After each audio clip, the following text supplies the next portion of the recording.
Dans cette vidéo, nous allons analyser les tensions croissantes entre la Russie et ses anciens alliés.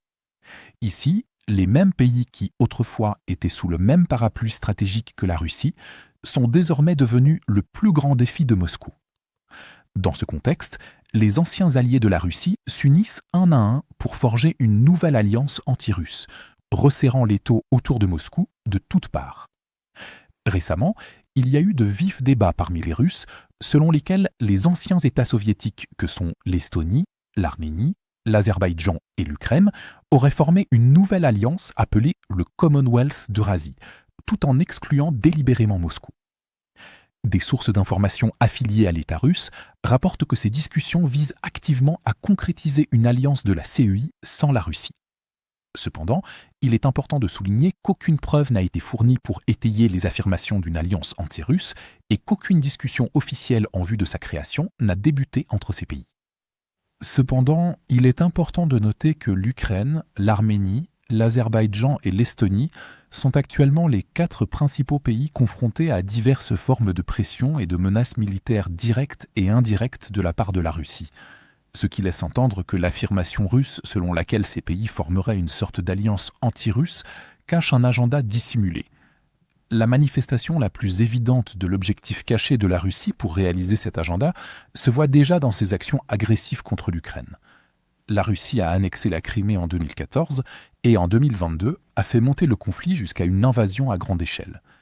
Depuis lors, la Russie poursuit son agression militaire totale contre l'Ukraine et la guerre continue de faire rage dans tout le pays. De telles actions agressives de la Russie ne se limitent pas à l'Ukraine, leur portée s'étend désormais à d'autres pays à travers l'Europe.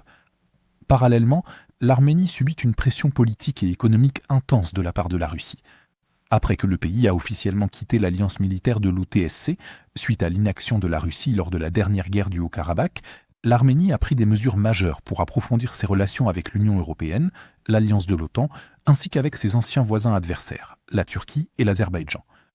Le président russe Vladimir Poutine a déjà averti que si cette trajectoire se poursuivait, l'Arménie pourrait également faire face à un scénario similaire à celui de l'Ukraine. Parallèlement, la Russie aurait menacé de suspendre ses exportations de gaz, de produits pétroliers et de terres rares vers l'Arménie, tout en imposant de strictes restrictions sur les importations agricoles arméniennes et en menant de vastes campagnes de guerre informationnelle alors que la Russie tente de maintenir sa présence militaire dans le pays. De plus, les tensions entre l'Azerbaïdjan et la Russie ont débuté en décembre 2024, lorsqu'un avion de passagers azerbaïdjanais a été abattu à la suite d'un impact avec des systèmes de défense aérienne russes. Cet incident est considéré comme la crise la plus grave dans les relations bilatérales depuis la période post-soviétique. L'Azerbaïdjan, dans le cadre d'une stratégie continue visant à réduire l'influence russe, a lancé des efforts pour approfondir ses relations diplomatiques et économiques avec les pays occidentaux.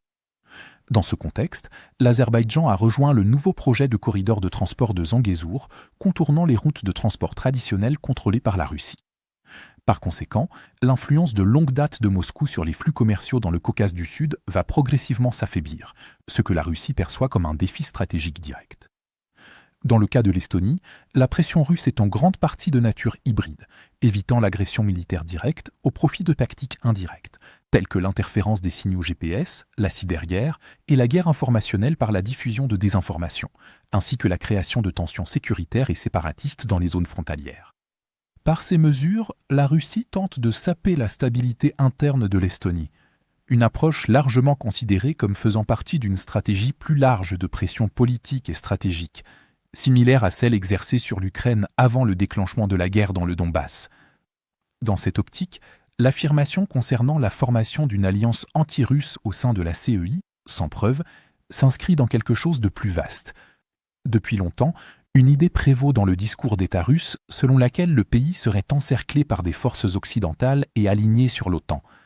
Par conséquent, diverses alliances et formes de coopération entre ces pays ne sont pas perçues simplement comme le résultat de décisions de politique étrangère indépendantes, mais comme faisant partie d'une structure coordonnée de confinement anti-russe.